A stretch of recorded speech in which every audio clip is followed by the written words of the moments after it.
Welcome back, everybody. We are back with another Rogue Legacy 2 video, and today we are finally talking about the Scars of Erebus. Scars of Erebus? I don't know how it's pronounced. It's one of those two, most likely, but that is what we're talking about today. I'm going to do a brief overview of what these actually are before we go into detail of where to find each one. So as you saw there, I went through the first one, the Sisyphus one.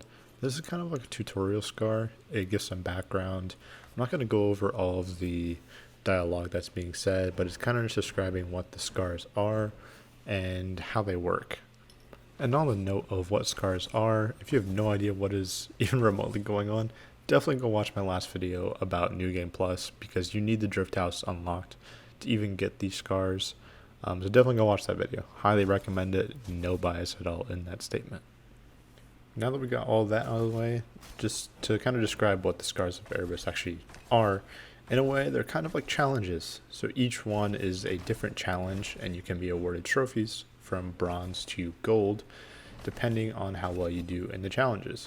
Now, these challenges vary in difficulty, which you're going to see briefly. I'm not going to actually go in and do each Scar challenge. I'm going to be saving those for a different video, which you'll see why once we actually get to that point.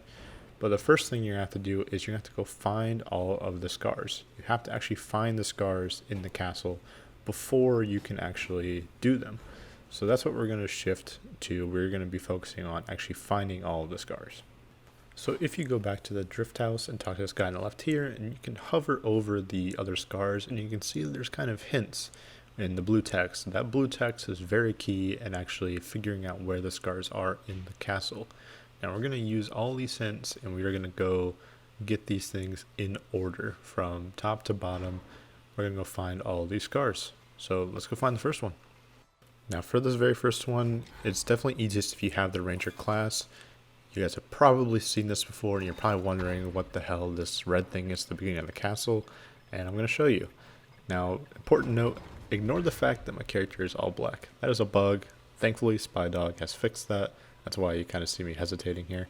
But that is a bug that's been fixed, so don't worry about it. But this red memory thing up here, you need an archer canopy. The hint refers to a canopy. So, go up there with the canopy, and you'll see Scar discovered 2 masters. That is the very first scar unlocked, and with that, we're going to be able to do the 2 masters challenge. So, before we go do the 2 masters challenge, we're going to go find the other scars.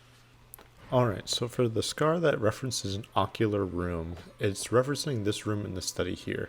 Now you may not have seen what I just did, but you're going to want to go to this room that has all the books. On the far left you destroy a barrel, and there will be a hidden passageway. There won't be an indicator to go into a door, but you just hit RB there and you'll be able to go into this ocular room. And you see here there's Murmur's memory, and this is going to unlock you one of the scars. And you will be able to do the closed space scar, which is a very difficult one, I might add. Alright, for the second scar, you're going to want to find this room in the Kerguelen Plateau. Please ignore my horrible platforming. I don't know what was going on with me when I was doing this. But you're going to want to go all the way where you would normally do the heirloom in the Kerguelen Plateau, because the hint refers to a statue. Now you're going to want to not do that, but there's a hidden passageway right below the statue. You're going to go here, there'll be a hidden door you can interact with. Don't worry about breaking everything. I was just doing this because, I felt like it.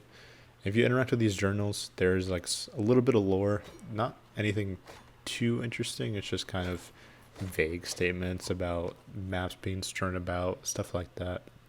But it is somewhat interesting to read if you want to. But at the very bottom, there'll be another one of those red memories. You can read this. It is Praxis memory, I believe is how it's pronounced. And this is going to unlock you another scar. Now this scar is also a tough one. This one is Bladed Rose. This one you are going to be fighting Nama and Lamech at the same time. So that is a very interesting one and a very tough one on top of that. Now this one's a bit annoying just because you have to have a dwarf character, and the scar hints at it being in the Pizza Palace. Don't know what a Pizza Palace is right underneath the Sun Tower in the middle of Axis Mundi. So if you have the teleporter for Sun Tower unlocked, all you need to do is teleport there and go straight down with your dwarf character, and you'll be able to go in the Pizza Palace and find the scar that we're looking for. And this scar, again, it's pretty annoying because the dwarf characters, they are they're not very common. But over here, there's going to be a little crack in the wall here behind these breakable items. Only a dwarf character will be able to fit inside of that. Here, something interesting, it is the estuary's favorite pizzas. In case you ever wanted to know what pizzas they liked. We have Lamech, Enoch, Nama, Irad, all their pizza recipes, and also referencing the targets being pizza plates. That's somewhat of an interesting thing.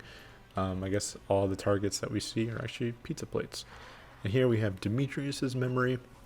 Demetrius, we have no idea who Demetrius actually is, but we do have his memory, and that is a scar. Now this scar is really difficult, and something interesting, I'm actually going to show this scar in this video. This will be the only scar I show in this video because it is different from all the other ones, and you're going to see what I mean right here. Alright, so like I mentioned, we are going to be doing the narrow Praxis scar in this video. Now, if you read the description on the right, it actually says it is a ranger only scar. This is the only scar that is class specific because it is completely based on using the ranger.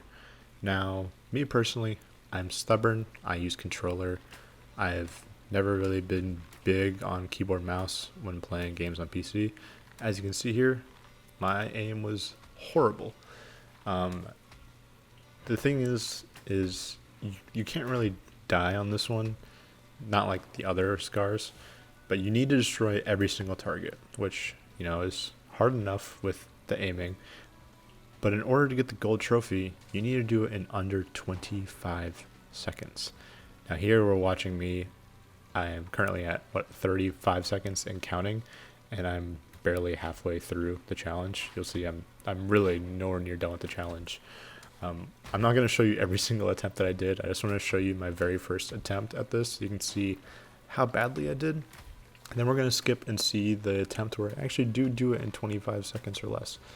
I would definitely recommend potentially using keyboard and mouse. I heard that it's easier, but I'm stubborn, so I did it with controller. So there you go, 57 seconds for my very first attempt. Now let's go ahead and skip to the attempt where I actually completed it.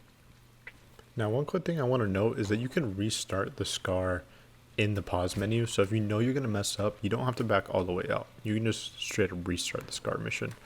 And this isn't actually the completed one. I just wanted to show you a fast attempt that was close to doing it. The key thing is you're going to have to do it almost identically to how I did it. You have to drop the archer platform down early so that your platform will recharge by the time that you get to the end here. And there you can see 25.87. If I didn't miss the last shot, I may have done it, but here is the actual completed attempt. You can see me pre-aiming, hitting all my shots, and right here is when you want to place the canopy down. You need to place it down there, otherwise it's not going to respawn back fast enough. When you do this, shoot. Don't worry when it starts flashing, because you need to get those two sections of 3 hit before the canopy disappears. If you don't do that, then you're not going to be able to do it. Here you place the canopy, 1, 2, and 3. 24.06 seconds. That's a gold trophy on one of the scars. Very difficult. It took me about 30 minutes of constantly playing this scar to do, but it is absolutely beatable, and I know you guys can beat it. Alright, with narrow Praxis done, we're going to go ahead and go over what all the other scars actually are. Just so you guys can kind of be prepared. Again, I'm not going to show these in this video. I'm going to do standalone videos for all of these because they are boss battles. Now, Two Masters is a twin mech fight. Now, if you played this game way on in early access, you know that twin mech has been in the game before, and they brought it back for the scars. Now, the twin mech fight is pretty difficult. It is 2 Lamechs, so you basically just need to fight 2 of them at the same time. And here, I'm actually going to attempt it. I just kind of just ran into it. I didn't go into any of these doors. I definitely should have. And you're just going to see me get the crap beat out of me. But basically, these other scars, other than narrow Praxis, are all boss battles. So again, this one is twin mech. Bladed Rose is going to be fighting a Lamech and a Neymar at the same time. So that can be a bit cluttered, but once you kill one of them, the other one is pretty easy to defeat since it's only, one of them at the same time. As you can see, this one's literally just 2 Lamechs at the same time. If you get really good at the Lamech fight, this one shouldn't be too difficult for you. This is just my first attempt. I hadn't done the twin mech fight in a very long time, which is why I was horrible at it. And then Talking about the last one, closed space. I mentioned earlier in the video that is a really difficult one. That one you have to fight Enoch in a very, very small circular room, similar to the one that we saw. It is not an easy fight at all. You have to fight, just having to fight in that small area just sucks. But that is going to be all the scars in the game. Again, I'm going to be uploading standalone videos of me actually defeating all these bosses in a separate video. Probably one for each boss, since I feel like talking about the strategy warrants its own video. As you can see, I'm kind of have a lot of work to do with how badly this fight is going. Some other things worth noting about the scars, though, that I want to talk about. You may have seen people talking about something called empathies. Now, empathies aren't explained all too well in the game, but they are something that can be found in gold chests once you unlock a scar. Now, empathies are going to be something that makes the scars easier. So if you are having trouble with the scars, you may have seen that there is stat caps for the scars. If you're able to find empathies in gold chests, you are going to be able to have an easier time with the scars, and you'll be able to unlock empathies for specific scars, so you can make specific ones easier. And again, once you die, as you just saw, my character just respawned back here, so you can just endlessly try it. Now, and one other thing worth noting is Narrow Praxis. When we beat that, we got a gold trophy. Now, with 2 Master's Bladed Rows in closed space, you are not going to be able to get a gold trophy by doing it just once. On the right there, you can see it says score cook, total score all classes. To get trophies, it adds up the scores of all of your classes together in order to get the gold trophy. So when you actually defeat one of the bosses, your score is probably going to be in like the 40,000s-ish. So you need to beat it with multiple classes in order to get the gold trophy. Now you might be asking, what are the trophies for? Well, trophies are for the soul store. Soul store is not implemented yet, but the trophies are going to be giving you souls. And there is no indicator of this yet, but they do give you souls. And you're going to be able to spend them at the soul shop once that's implemented in a future update, hopefully the next one. Now, if you guys found any of this information useful, or if you think I left anything out, which I probably did, because this is more of a longer guide, let me know down in the comments. I'll answer any questions as per usual. I'm going to be grinding out those bosses so I can get you guys some boss videos. Till then, I will see you guys next time.